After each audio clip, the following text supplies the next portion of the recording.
আমার এই মা তিনিই তো সেই জন।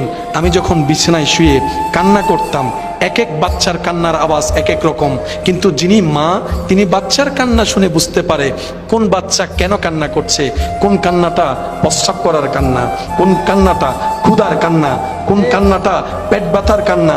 আমরা না বুঝলেও মা শুনলেই বুঝতে পারে সন্তানের কি দরকার, সন্তানের কি দরকার। আজকে সে মা সে বাবা যখন বৃদ্ধ হয়েছে, শরীর আর চলে না, শরীরটা যখন একদম ঝিম মেরে দিয়েছে, শরীরে শক্তি যেমন আগের মতো আর নাই, চলতে পারে না, চলতে পারে না।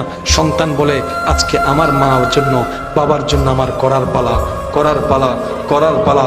কোরআন ডাক দিয়ে বলে রব্বির হামহুমা কামা রব্বায়ানি সাগীরা, রব্বির হামহুমা কামা রব্বায়ানি সাগীরা।